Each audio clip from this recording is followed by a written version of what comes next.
Hello, hello, hello, and welcome to the next installment of Book Reviews.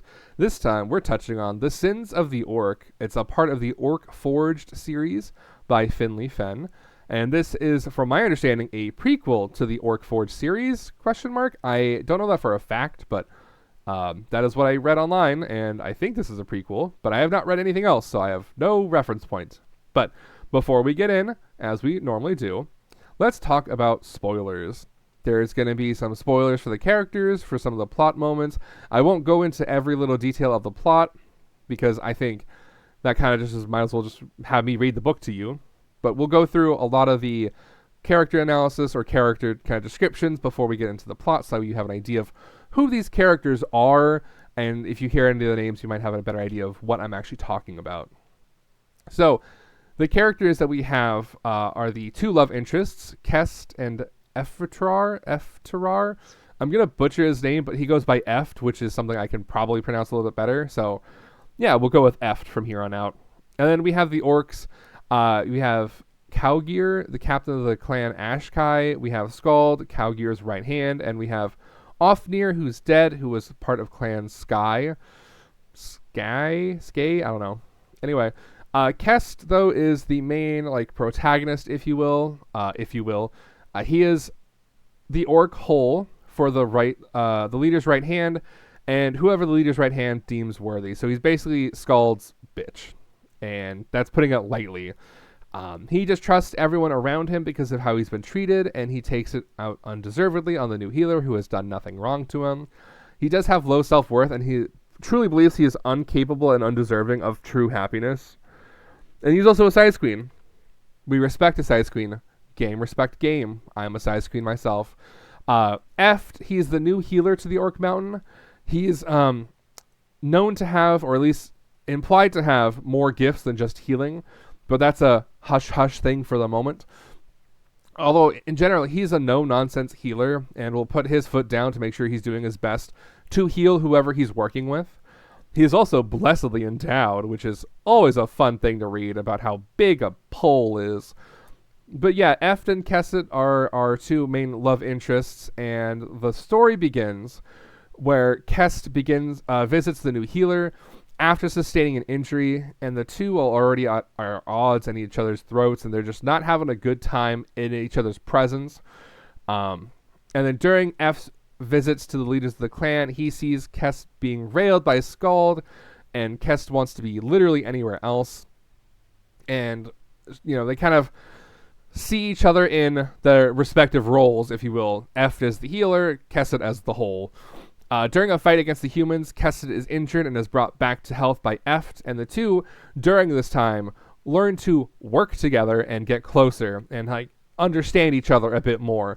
Kesset is very much you're ugly, nobody will love you, you look like fucking garbage. He is very rude and mean and abusive, verbally at least, to Eft. Meanwhile, Eft is a little stubborn and standoffish at times, but he kind of has to put his foot down in places. When Skald kind of gets an idea that Eft is moving in on his hole, essentially, Skald confronts them, and this is where Kesset reveals a big secret about himself when Skald is coming to kill Eft for getting too close to his whole Kesset. And now they're in a bind because if Skald comes out of what happened, they have to either flee or deal with Skald's wrath and potentially die. So now the stakes are raised where it's do they stay? Do they go? I know I didn't include Kesset's brother, but he's only there in pieces, but he's more heavily in the end. And again, I don't want to go into full spoiler territory. This is just a light overview, if you will, of the intro plot, kind of. But anyway, moving on to my favorite time, tropes. And let's go trope it up on the mountain. So we have enemies to lovers, which is my bread and butter. Kesset is a sarcastic bottom for Skald on the mountain. When he meets Eft, he just berates the healer and calls him vile things like ugly, disgraceful, all these dark, dark things. I mean, it's really just surface deep, but they're rude, But their connection is real, and through their budding relationship is full of, snarky quips, and a general love-hate relationship in the beginning, and then, more moving into the full love relationship at the end. And then obviously this is a wholly supernatural story. There's magic, we got a healer, we have Kest's ability, there's orcs, and it's a huge like fantasy novel. Like I haven't read many others out of this series or any others out of the series really, but if this is like the prequel, I'm very invested in seeing like what the other plot lines and threads are there for. You know, like what do they do? Like where are we going from here? So obviously we have things like the Orc Mountain. There's just a tribe of orcs living on a mountain. There's the clans of orcs in various places. They're at odds with the humans, a very traditional trope about orcs versus humans.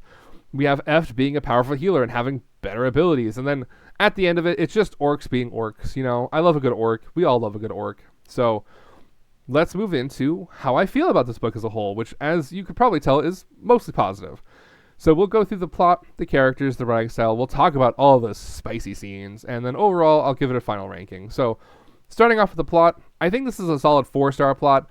It does feel a bit rushed at the end, just with how it's all neatly wrapped up with a bow. But when writing a prequel after you wrote the main book, you know where you're starting from with the prequel and where you have to end for like the first book in the series. So I guess that might make things a little bit more challenging in that kind of way of like getting from point A to point Z, but then also having everything else in between that you wanted to touch on, but you still have to get at this end point that's predetermined, you know? Overall, though, I think it's a solid read. I would definitely recommend it if you're a fan of orcs, if you like fantasy stories, and if you're just into gay romance in general. I think this is a solid first read, and it's enjoyable. The characters, I think, is where it's a game. Life is a game. Where this book really shines, I give it a 4.5 stars. I think Kesset and Eft are, great characters, and obviously, like, things that I wouldn't consider, like, can orcs be vain? And Kesset's like, yes, I am, I want to look more human. I want to look not like an orc, He files his claws and he does this. And I'm like, I didn't think about it like that. Like, they must have their own sense of, vanity in that sense. And it's a refreshing read. And then, Eft being described as this like rough and scarred up healer, I was like, that's interesting. I wouldn't associate a healer with being scarred. I would have it the other way, where the healer would be more pristine and clean, and like it's just kind of interesting how they played with the tropes, and I don't know what they do with them after this, but it was nice for what the prequel book was for. The writing style is also a solid 4 stars. I really enjoyed this one. I would say it's got wheels. It moves at a brisk pace. There's not any like major issues that I've had with the writing style where I was like, what's going on? Having it set in a mountain though, in a cave system, I'm guessing inside the mountain, confused the fuck out of me though. But I also have issues with spatial awareness when it's not a house, So if it's not a room that I can clearly say, oh, here's the door and, here's a window and there's the bed, I'm like, okay, I know what we're dealing with. But it's a cave, I'm like, oh, I can imagine what a cave looks like. But for an orc society cave, it's just kind of, for me, maybe I didn't read enough of it, but I could have, it's a me thing, I would say. But it's a solid book. It's well written beautifully. Absolutely. The spicy scenes are where it has me, though.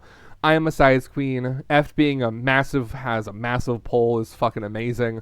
Kess also being a size queen fucking fills me with joy and fills him with joy as well. But I definitely enjoy this book for what it is. And it's great. It's great. I enjoy the rougher sides when Kesset is with like Scald, and I know it's not fully consensual, but it's consensual because, it's either that or death. A little dub con, if you will. But overall, though, I'd say this is a 4.5 out of 5 stars, for me. I really enjoy this book.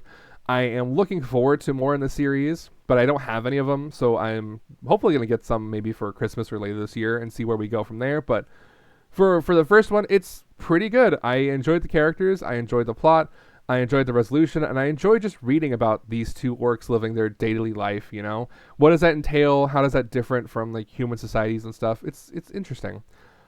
As far as reviews go, or recommendations, I have 2.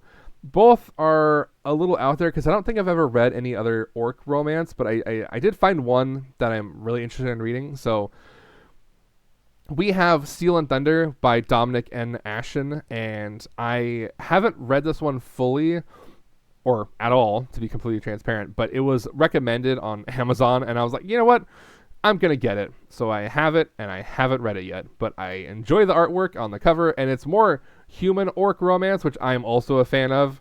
I'm very much a monster fucker, so it's human X something. I'm all for it. But as a more like enemies to lovers, I know I've recommended this before, but Whispers of Home, the Pickleville, like book one, if you will, by April Kelly, is so like what I wanted in a high school bully redemption romance that I'm like, yes, just because you think you're better now doesn't undo the fucking trauma or like hate that you gave me and stress that you gave me as a high schooler student or like growing up. Like, I love that bully redemption trope. But those are my recommendations for kind of this. They're not at all similar, other than the Steel and Thunder might be similar since it's an orc romance. But if you like enemies to lovers, Whispers of Home is quite nice as well. So again, I have a Patreon. And they're amazing. It's Potato Kingdom. I am so thankful to have you, my friend. I managed to fix your font so you have that little slash going through the zero like you had asked for. So yeah, I hope you enjoy the content I'm making. I'm trying to branch out and do more things, as you guys will be seeing here, or should have seen by now. I've done the Wild Arms video where I gave every character from Wild Arms a Pokemon team. I did the ranking of Pokemon Daddies. That was a tier list given to me while I was streaming, so it's a stream essentially highlight, if you will.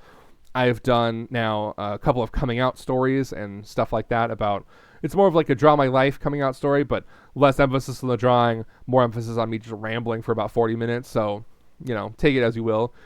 And if you ever do want to find me in other places on the internet, you can find me in the following places. I am on Twitch most nights, 7 nights a week at 6 p.m. PT, streaming anything. Mostly variety of like JRPGs, but I do some horror games as well.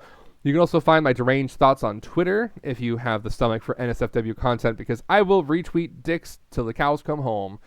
And then if you want to support me and what I'm doing here, you can follow and pledge on my Patreon campaign, if you will. You don't have to, it's never required, but if you ever want exclusive like polls or even like the ability to send me or make me get a book or anything like that and review a book, you have that option there. And I hope you guys know how much I appreciate you for just watching these. I wouldn't be where I'm at now without you guys, and you guys being here to support me means the world. So I really, really appreciate it. And if this goes up in June, a happy Pride. I'm 90% sure it's going to be going up by the end of the month. So happy Pride, everyone. Hopefully you're having a wonderful Pride season and not dying in the heat wave like I am. So I wish you guys the best. I'll talk to you guys soon. Much love, my friends, and stay safe and enjoy the gay smut when you can. Have a good one, and we'll see each other soon. Bye-bye now.